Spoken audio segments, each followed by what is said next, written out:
दोस्तों, आज हम आपको इस वीडियो में कहानी के माध्यम से बताने वाले हैं कि अच्छे समय आने की क्या संकेत होते हैं। दोस्तों, मनुष्य का जीवन सदैव प्रसन्नता से भरा रहे ऐसा आवश्यक नहीं है। सुख और दुख एक ही सिक्के के दो पहलू हैं। यदि मनुष्य के जीवन में दुख और बुरा समय नहीं होगा, तब वह अच्छे समय के महत्व को कभी नहीं समझ पाएगा। कई व्यक्ति ऐसे होते हैं, जब उनके जीवन में समस्याएं आती हैं, तब वह बार बार यही कहते हैं कि आखिर अच्छा समय कब आएगा, किंतु अच्छा समय भाग्य पर निर्भर करता है। साथ ही हमारे कर्म भी अच्छे समय को हम तक पहुंचने में सहयोग करते हैं। मनुष्य के जीवन में होने वाली घटनाओं को ईश्वर तरह तरह से संकेत देकर उसे बताने का प्रयास करते हैं। जब मनुष्य का अच्छा समय आने वाला होता है, तब ईश्वर उसे विभिन्न प्रकार से संकेत देकर बताने का प्रयास करते हैं कि तुम्हारा अच्छा समय जल्द आएगा। थोड़ा धीरज रखो। ऐसे में जानकारी के अभाव में व्यक्ति उन संकेतों का गलत अर्थ निकाल लेते हैं या फिर उनका स्वागत नहीं करते। इस प्रकार जब परेशानियां उनका पीछा नहीं छोड़ती हैं, तब वह निराश हो जाते हैं। आज हम आपको इस वीडियो में बताने वाले हैं कि अच्छे समय आने की क्या संकेत होते हैं और किस प्रकार से इन संकेतों का स्वागत करना चाहिए। दोस्तों, गौतम बुद्ध की शिक्षा हर किसी के जीवन को नई दिशा दे सकती है। अगर आप भी इसे मानते हैं तो कमेंट्स में नमो बुद्धाय लिखना मत भूलिए। इस कहानी को अंत तक सुनिए और वीडियो के साथ बने रहिएगा। आइए कहानी की शुरुआत करते हैं। बहुत समय पहले की बात है। एक गांव में एक गरीब आदमी रहता था। वह आदमी अपने जीवन के दुखों से बहुत अधिक परेशान रहता था। जब कभी वह कोई काम करने जाता तो वह काम सफल होते होते रह जाता था।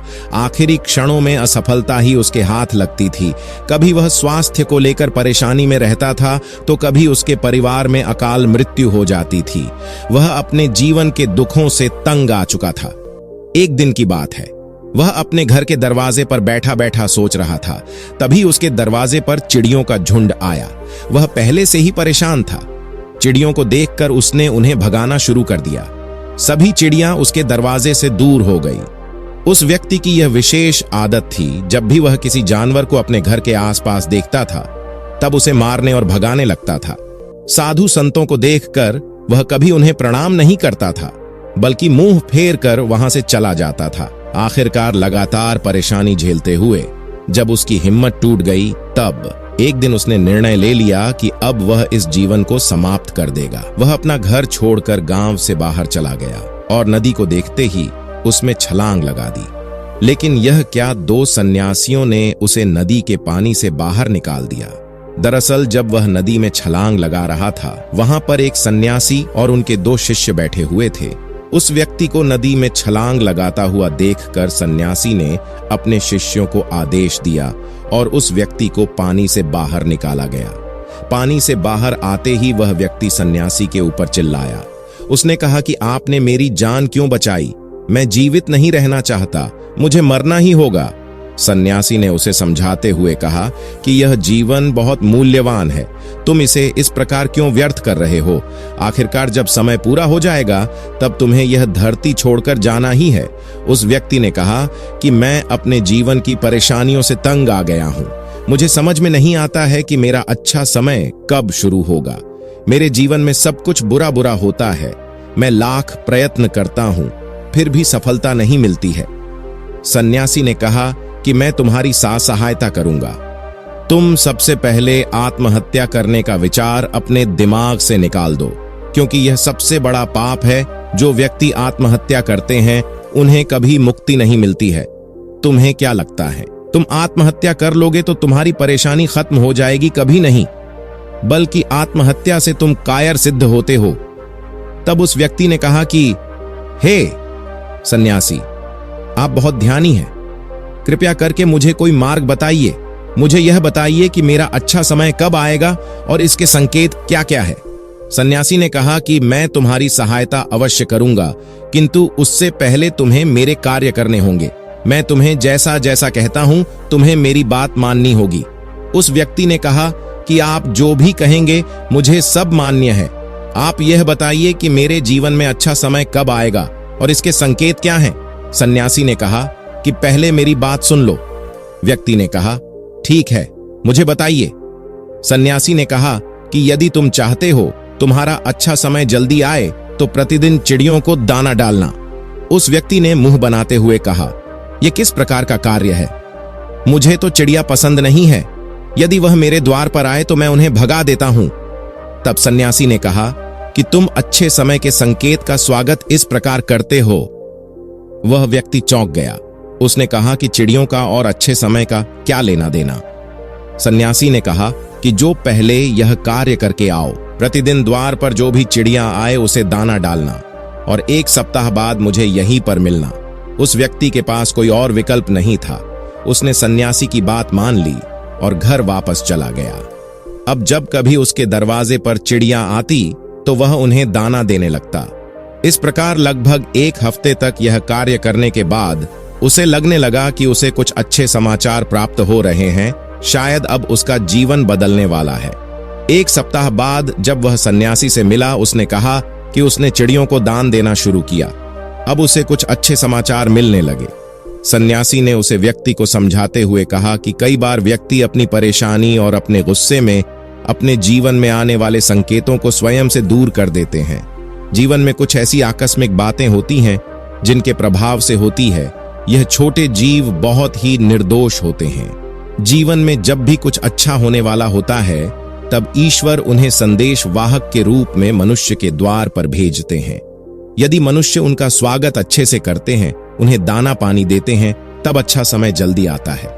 लेकिन यदि मनुष्य उनके साथ खराब व्यवहार करें तब अच्छा समय भी दूर चला जाता है। इसलिए हमेशा दरवाजे पर चिड़िया आए तो उसका स्वागत करना चाहिए। गाय का द्वार पर आना।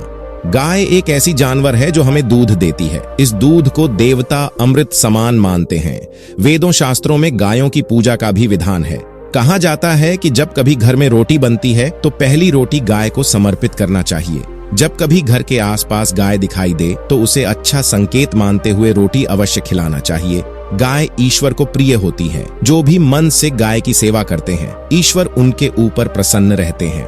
गाय को कभी परेशान नहीं करना चाहिए, बल्कि उन्हें ईश्वर का संदेश वाहक मानकर सदैव उनके स्वागत करना चाहिए। स्वप्न में पितरों के दर्शन होना।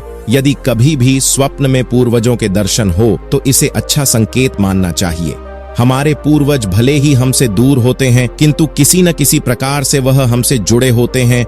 उनका स्वप्न में आना अच्छे समय आने का संकेत होता है। वह हमें आने वाले अच्छे समय के लिए संदेश देने आते हैं। इसीलिए जब कभी सपने में पूर्वजों के दर्शन हो तो इसे बुरा नहीं मानना चाहिए, बल्कि उसे अच्छा मानते हुए मन को प्रसन्न रखना चाहिए। अपने पूर्वजों के प्रति सदैव नतमस्तक रहना चाहिए और प्रतिदिन उन्हें ईश्वर मानकर प्रणाम अवश्य करना चाहिए। पूजा करते आंखों में आंसू आना आमतौर पर पूजा पाठ नित्य कर्म होते हैं। यह प्रतिदिन करना चाहिए, किंतु कई व्यक्ति भक्ति भाव में इतना अधिक खो जाते हैं कि पूजा करते समय उनकी आंखों से आंसू आने लग जाते हैं। यह ईश्वर का सबसे अच्छा संकेत होता है कि अब अच्छा समय शुरू होने वाला है। यदि आपके साथ इस प्रकार का कुछ भी हो रहा है तो ईश्वर को धन्यवाद देना चाहिए। ईश्वर स्वयं आपसे जुड़ना चाहते हैं, तभी उन्होंने आपका हृदय में इस प्रकार की भक्ति भावना भर दी है कि जब आप पूजा पाठ करने जा रहे हैं तो आपको भावनाएं महसूस हो रही हैं और आंखों में आंसू आ रहे हैं। इसे अच्छा संकेत मानना चाहिए। साथ ही ईश्वर में और अधिक मन लगाना चाहिए। कठिन समय में साधु संतों के दर्शन। कभी जीवन में बहुत अधिक कठिनाई का समय हो और साधु संतों के दर्शन हो रहे हैं, तब इस समय का अच्छा संकेत मानना चाहिए। साधु संत बड़े ही प्रतापी होते हैं और उनका ईश्वर के साथ गहरा संबंध होता है। वे ईश्वर के प्रतिनिधि के रूप में कार्य करते हैं। उनके दर्शन होने पर उन्हें प्रणाम करना चाहिए। उन्हें भोजन इत्यादि कराकर सदैव उनके सामने नतमस्तक रहना चाहिए। जब कभी उन्हें देखना तो प्रणाम अवश्य करना चाहिए। उनके प्रति विनम्रता अच्छे समय को जल्दी लेकर आती है। कठिन समय सदैव नहीं रहता है और साधु संतों के दर्शन तो कठिन समय को दूर करने में सहायता करते हैं। इसलिए जब कभी साधु संतों के दर्शन हो तो ईश्वर को धन्यवाद देते हुए उनका स्वागत करना चाहिए। अचानक से रास्ते मिलना। कई बार व्यक्ति जब कठिनाई में होते हैं तो उन्हें कोई रास्ता नहीं सूझता है, किंतु जब वह पूजा पाठ इत्यादि करते हैं अथवा पुण्य कर्म करते हैं तो ईश्वर उन्हें अवश्य रास्ता दिखाते हैं। यदि आप परेशानी में हैं और अचानक से आपके दिमाग में कोई बात आ रही है कि यह करने से शायद मेरी परेशानी दूर हो सकती है, तो उसे तुरंत कर डालना चाहिए, क्योंकि यदि आपके दिमाग में वह बात आई है तो इसके पीछे ईश्वरीय शक्तियां हैं जो आपको सहायता कर रही है ताकि आप समाधान तक जल्दी पहुंच सके। इसलिए परेशानी के समय मन में सबसे पहले समाधान का जो विचार आ रहा है उसे तुरंत कर लेना चाहिए। ऐसा करने से आपका अच्छा समय जल्दी शुरू होता है। सन्यासी की बातें सुनकर उसे व्यक्ति ने उन्हें धन्यवाद दिया और कहा कि आपने मेरे जीवन की रक्षा की है। यदि आप नहीं होते तो मैं आज जीवित नहीं होता। मैं वादा करता हूं कि आज के बाद जीवन में कोई भी परेशानी आएगी, मैं डटकर उसका सामना करूंगा, साथ ही इन अच्छे संकेतों का स्वागत करूंगा। कभी किसी जानवर को देखकर उसे पर अत्याचार नहीं करूंगा। इस प्रकार सन्यासी ने उस व्यक्ति को जीवन की नई राह दिखाई। धन्यवाद दोस्तों, उम्मीद करते हैं कि आपको यह वीडियो पसंद आई होगी। इस वीडियो को लाइक जरूर करें और चैनल को सब्सक्राइब कर लें। धन्यवाद।